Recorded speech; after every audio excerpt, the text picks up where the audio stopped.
Hello to my vlogs. Ayan, sisilipin natin kung anong ginagawa ng aking kasama.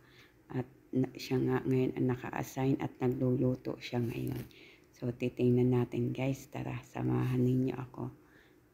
At ating sisilipin kung ano ang kanyang niluluto. At tayo mag-aalmusal na din. Wait lang. At ito na nga guys, tayo ay pupunta na sa kusina. At para silipin natin kung anong ginagawa ng aking kasama. Ayan yung kusina guys. Ayan. Good morning, good morning. How? Anong baklang almusal? Susual. At ano naman niluto mo? Ay, wala pa.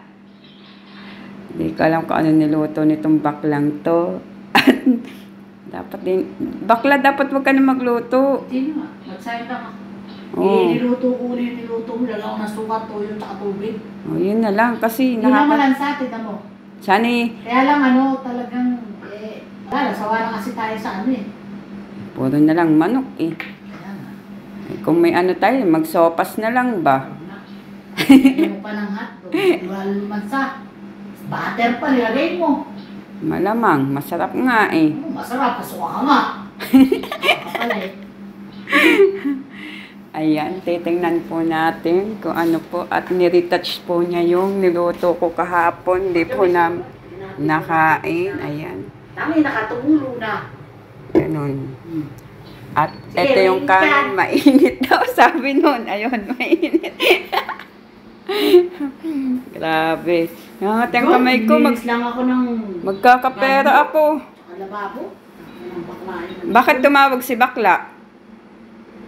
Tumawag sa akin ng alas 12:28 eh. Eh, nakita ko ngayong umaga. Tulog na ako no, nung pagka, ko. Kasi nalobat yung cellphone ko. Eh, hindi ko na nasagot. Tulog na nga ako. Paano ko masasagot yun? Oh. Kaya siguro siya natawag, pabubuksan niya yung pinto. Ay sorry siya at tulog na din ako. Nung pagkalabas mo ng ko, pinatay ko na din yung aking, ang tawag doon? Yung aking whitey. Kasi nga antok na ako at lobat na din ang aking cellphone. cellphone. Tumawag lang ako kay Glenn, maaga na umalis si Glenn. Yan. Eh, nakita ko ngayong umaga, may tawag sa, ko, number. Sabi ko, hala, ba't yan natawag to si Bakla? Ayun nga eh.